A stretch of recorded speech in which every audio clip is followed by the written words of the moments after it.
नमस्कार दोस्तों, स्वागत है आपका नए वीडियो सीरीज में। और यहाँ पे हम स्टार्ट करने जा रहे हैं फिजिक्स। ओके, तो यहाँ पे पहला जो चैप्टर है वो क्या है हमारा, इलेक्ट्रिसिटी। तो हम पढ़ेंगे कि इलेक्ट्रिसिटी क्या है, कैसे इसका इंट्रोडक्शन, कैसे ये आई, कहाँ से आई, सब कुछ पढ़ेंगे। और आपको क्या करना है, आपको इस वीडियो में बने रहना है एंड तक।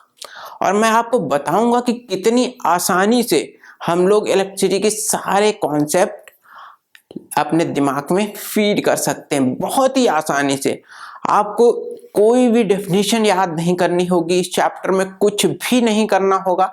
बस आपको क्या करना है, आपको पूरी वीडियो देखनी है एंड तक। और मैं आपको बताऊंगा कि कैसे हम फॉर्मूले से ही डेफिनेशन बना सकते हैं बहुत ही आसानी से, मैं आपको बताऊंगा।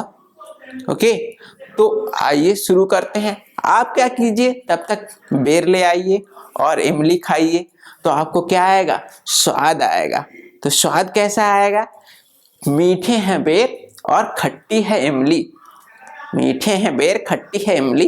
आइए क्या करते हैं, गिराते हैं बिजली। तो बिजली गिराएंगे यहाँ पे हम लोग, इलेक्ट्रिसिटी पढ़ने जा रहे हैं। आइए शुरू करते हैं। दोस्तों, मैं हूं आपका दोस्त मानवेंद्र। सब्सक्राइब कीजिए मेरे चैनल द डायमंड बजर को और बेल आइकन को प्रेस कीजिए ताकि सारी लेटेस्ट वीडियो सबसे पहले आप तक पहुंच सकें। तो दोस्तों, यहाँ पे हमारे पास इलेक्ट्रिसिटी में तीन चीजें हैं। नंबर एक पे है इलेक्ट्रिक चार्ज। ओके,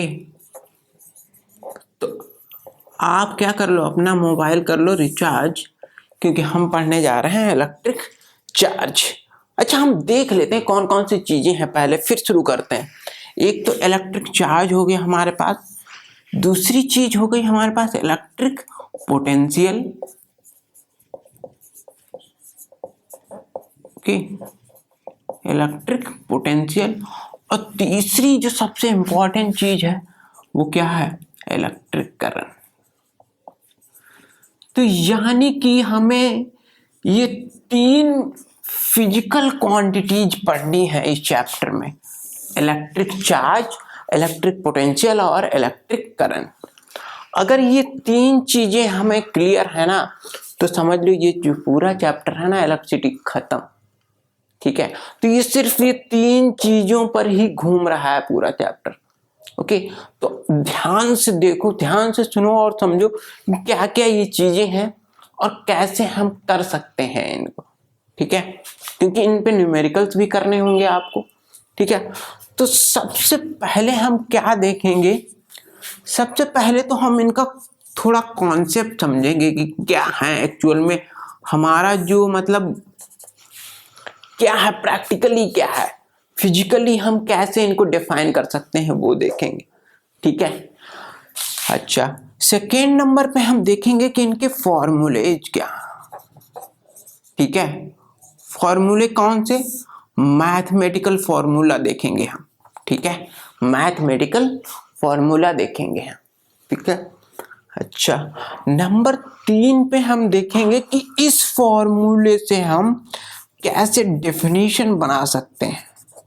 इस फॉर्मूले से हम कैसे डेफिनेशन बना सकते हैं, क्योंकि अगर आपको फॉर्मूला आता है इनका, इन सब का, तो आप आसानी से डेफिनेशन लिख सकते हो। ठीक है, तो डेफिनेशन हो जाएगी हमारी। फिर उसके बाद हमारा क्या आएगी, एसआई यूनिट। उसके बाद क्या हम पढ़ेंगे, एसआई यूनिट, इन सब की क्वांटिटीज की एसआई यूनिट क्या है। उसके बाद हम इस एसआई यूनिट की डेफिनेशन पढ़ेंगे। क्या पढ़ेंगे, डेफिनेशन ऑफ एसआई यूनिट।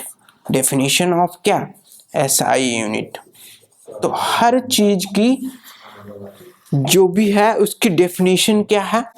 फिर फाइनली हमारा जो पार्ट आता है वो क्या होगा, न्यूमेरिकल्स। ठीक है, फिर उसके बाद क्या आएंगे, न्यूमेरिकल्स आएंगे, जो कि किस पर बेस्ड होंगे, ये जो हमारा फॉर्मूला होगा इसका। तो यानी कि ये टोटल कितनी चीजें हैं हमारी, 1 2 3 4 5 6, टोटल 6 चीजें हैं। मतलब 5 चीजें, न्यूमेरिकल्स को छोड़ दें हम तो 5 चीजें अगर आपको आती हैं तो आप कर लोगे आसानी। ठीक है, तो आइए शुरू करते हैं। सबसे पहले इलेक्ट्रिक चार्ज। अच्छा, इलेक्ट्रिक चार्ज का अगर हम कॉन्सेप्ट समझें तो क्या है, सबसे बेस्ट एग्जांपल हम लेने जा रहे हैं। ठीक है, आपके पास एक कंघा होगा, कॉम्ब होगा। ठीक है, बहुत ही बेसिक एग्जांपल है, सबको पता है। ठीक है, कॉम्ब होता है। अगर आप कॉम्ब से पेपर के पीसेज उठाने की कोशिश करो तो क्या उठेंगे? नॉर्मली नहीं उठेंगे। लेकिन आप क्या करो, अगर उन्हें बालों से रगड़ लो, रब कर लो, if you rub that comb against your और हेयर एंड आफ्टर दैट जब आप उठाने की कोशिश करोगे उनको तो वो चिपकेंगे, थोड़ा अट्रैक्ट होंगे। तो ये क्या है? ये इलेक्ट्रिक चार्ज। कैसे? पहले जो हमारा कंघा था, कॉम्ब था, that was electrically neutral and after that when we rubbed that against our hair at that time what happened? A charge has been created. अच्छा, अगर चार्ज क्रिएट हो गया तो वो क्या करेगा? Electric force. ठीक है, अगर यहाँ पे कहीं पर भी इलेक्ट्रिक चार्ज क्रिएट हुआ है तो वो क्या करेगा? कुछ फोर्स जनरेट करेगा। ठीक है, उस इलेक्ट्रिक फोर्स की वजह से क्या होगा? हमारे जो पेपर के पीसेज हैं वो क्या हो जाएंगे? अट्रैक्ट हो जाएंगे। तो this was the simple concept of electric charge. तो अगर आपसे पूछे कॉन्सेप्ट क्या है इलेक्ट्रिक चार्ज, तो आप एग्जांपल ले लेना। किसका एग्जांपल ले लोगे आप? कॉम्ब एंड पेपर का। ओके, तो एग्जांपल ऑफ किसका? कॉम्ब एंड पेपर का। ठीक है, बात सही है यहाँ तक? ये बात बिल्कुल सही है। ठीक है, अच्छा, ये चीज हमें आ गई समझ में। तो अब हम देखते हैं कि टाइप्स ऑफ इलेक्ट्रिक चार्ज क्या क्या होते हैं। ठीक है, तो हमारे mainly 2 types of electric charge होंगे। नंबर 1 पे क्या? Opposite charges. नंबर 1 पे क्या? Opposite charges. इनको आप अपोजिट चार्ज कह लो या फिर क्या कह लो? अनलाइक चार्ज कह लो, बात एक ही है। ठीक है, बात क्या है? सेम है। ठीक है, तो अपोजिट चार्जेस या अनलाइक चार्जेस ये हमेशा क्या करेंगे? ये दे विल ऑलवेज अट्रैक्ट। यानी कि अगर मान लो हमारे पास एक क्या हो? पॉजिटिव चार्ज हो और एक क्या हो? नेगेटिव चार्ज हो, तो वो आपस में क्या करेंगे? अट्रैक्ट करेंगे। ठीक है, दूसरी बात क्या? Similar charges. ठीक है, सिमिलर चार्जेज कह लो या फिर क्या कह लो? लाइक चार्जेज कह लो। तो वो आपस में क्या करेंगे? ठीक है, तो दे विल ऑलवेज रिपेल। ठीक है, तो ये तो सिंपल सी बात है जो हमें समझ में आती है। ठीक है, तो इसमें कोई बड़ी बात नहीं थी कि जो टाइप्स ऑफ इलेक्ट्रिक चार्ज क्या है। ठीक है, अच्छा, बड़ी बात क्या है? बड़ी बात ये है कि कौन सी चीज हमारी किसमें इलेक्ट्रिक चार्ज फ्लो होगा, किसमें इलेक्ट्रिक चार्ज फ्लो नहीं होगा, ये थोड़ी जानने वाली बात है। अच्छा, जो सब्सटेंस होते हैं जिनमें इलेक्ट्रिक चार्ज फ्लो होता है उन्हें क्या कहते हैं हम? कंडक्टर्स। ठीक है, तो 2 तरीके के हमारे पास सब्सटेंसेज हो गए, एक तो कंडक्टर्स, दूसरे क्या? इंसुलेटर्स। ओके, तो कंडक्टर्स आर 2 सब्सटेंसेज जिन विच इलेक्ट्रिसिटी फ्लो। ठीक है, अगर इलेक्ट्रिसिटी फ्लो करे तो कंडक्टर। एग्जाम्पल क्या है? मेटल्स। तो हमें पता है कि जो मेटल्स हैं they are very good conductor of electricity. तो एक मेटल्स कौन कौन से हो गए? सारे, कॉपर, एल्यूमिनियम। ठीक है, कॉपर हो गया, एल्यूमिनियम हो गया। So these all are what? Good conductors of electricity. अच्छा, ये गुड कंडक्टर्स ऑफ इलेक्ट्रिसिटी क्यों है? ठीक है, ये गुड कंडक्टर्स ऑफ इलेक्ट्रिसिटी क्यों है? Because of the presence of electrons. Okay, presence of what? Electron. अगर किसी भी चीज में, ठीक है, इलेक्ट्रॉन्स है मतलब उसमें इलेक्ट्रिक करंट है, उसमें इलेक्ट्रिक चार्ज है। ठीक है, चार्ज से क्या होगा? इलेक्ट्रिक करंट होगा। ठीक है, तो प्रेजेंस ऑफ इलेक्ट्रॉन्स बहुत इंपॉर्टेंट है। तो यानी कि अभी जो हमने, अच्छा, जो चार्ज की जो यूनिट है, इलेक्ट्रिक चार्ज की जो यूनिट है वो क्या होती है? वो कूलाम्ब होती है। क्या होती है? कूलाम्ब। ठीक है, कैपिटल C से हम लिखते हैं। ठीक है, तो कूलाम्ब में क्या होता है? 1 कूलाम्ब जो होता है वो ठीक है, उसमें कितने इलेक्ट्रॉन्स होंगे ये पूछ सकता है आपसे। तो सबसे पहले तो आप जानो कि 1 कूलम किसके इक्वल होता है। ये होता है 1.6 इंटू 10⁻⁻19।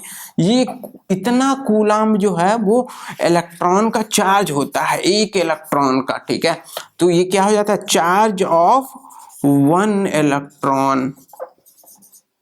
ये क्या है, चार्ज ऑफ 1 इलेक्ट्रॉन है इतना। ठीक है, चार्ज ऑफ 1 इलेक्ट्रॉन कितना है, इतना है 1.6 इंटू 10⁻⁻19।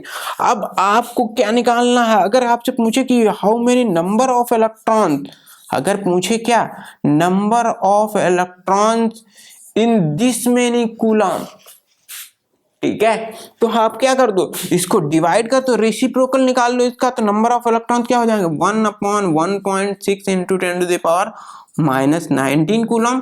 ठीक है, बात सही है, ठीक है, बिल्कुल सही है, क्योंकि एक इलेक्ट्रॉन का जो चार्ज है वो इतना है। ठीक है, तो नंबर ऑफ इलेक्ट्रॉन्स कितने होंगे 1/1.6 इंटू 10⁻⁻19। इसको आप डिवाइड करोगे तो कितना आएगा 6.25 इंटू 10⁻18। तो these many electrons are there in 1 coulomb. ठीक है, these many number of electrons are there. तो ये क्या बहुत बड़ी चीज है। जी हाँ, 10⁻18 इज अ बिग थिंग।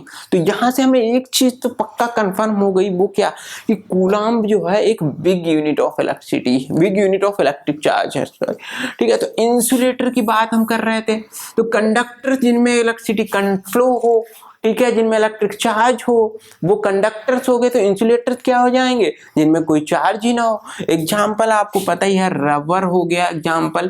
ठीक है, रबर हो गया, प्लास्टिक हो गया, पेन हो गया। ठीक है, ये सब चीजें जो है वो क्या है, इंसुलेटर्स है। अच्छा, इंसुलेटर्स क्यों है, इनमें इलेक्ट्रिसिटी क्यों नहीं फ्लो होती है, क्योंकि इसमें इलेक्ट्रॉन्स ही नहीं है, फ्री इलेक्ट्रॉन्स नहीं है। So what is the main cause of electricity to flow through any substance is the presence of free electron. अगर इलेक्ट्रॉन्स प्रेजेंट हैं तो उसमें क्या होगा, इलेक्ट्रिक चार्ज होगा, इलेक्ट्रिसिटी फ्लो करेगी। अच्छा, ये तो बात हमें समझ में आती है, इतनी सिंपल सी। तो इलेक्ट्रिक चार्ज क्या खत्म हो गया? जी हाँ, इलेक्ट्रिक चार्ज इतना ही है। ठीक है, अब आपको और कुछ याद रखने की जरूरत नहीं है। ओके, तो इलेक्ट्रिक चार्ज हमारा इतना ही है। अच्छा, एक और इम्पॉर्टेंट चीज है, वो क्या है कि जैसे हमें ये तो पता चल गया कि इलेक्ट्रॉन्स का जो चार्ज होता है वो क्या होता है, निगेटिव चार्ज होता है। ठीक है, निगेटिव चार्ज होता है। ठीक है, तो हम क्या बना लेते हैं, एक हम सर्किट बना लेते हैं, एक हम क्या बना लेते हैं, सर्किट बना लेते हैं। मान लो सिंपल सा सर्किट बना लेते हैं, जिसमें ये जो चीज है, ये सेल है। ठीक है, सेल में दो चीजें होती हैं, एक हमारा पॉजिटिव एज, एक नेगेटिव एज। ठीक है, ये बैटरी है। ठीक है, ये सेल है सिंपल सा। ठीक है, इसको हमने कनेक्ट कर दिया। ठीक है, इसमें हमने क्या कर दिया, कनेक्ट कर दिया। एक यहाँ पे हमने क्या लगा दी, ठीक है, एक हमने बल्ब लगा दिया मान लो। ठीक है, बल्ब लगा दिया। ठीक है, तो हमेशा ये जो इलेक्ट्रॉन्स होंगे वो किधर को मूव करेंगे, क्योंकि माइनस इधर है ना, तो इलेक्ट्रॉन्स जो है वो इधर को मूव करेंगे, इधर को, इस साइड में। और इलेक्ट्रिसिटी हमेशा किधर को फ्लो करेगी, इधर को फ्लो करेगी। तो यानी कि डायरेक्शन ऑफ जो करंट है यहाँ पे इस सर्किट में, जो डायरेक्शन ऑफ करंट है वो क्या होगा, ये होगा। ठीक है, इस साइड में होगा। ठीक है, तो यानी कि direction of electric current is always what, opposite to the direction of electron. मतलब इलेक्ट्रॉन जिस डायरेक्शन में आएंगे उसके हमेशा क्या होगा, अपोजिट होगा। ओके।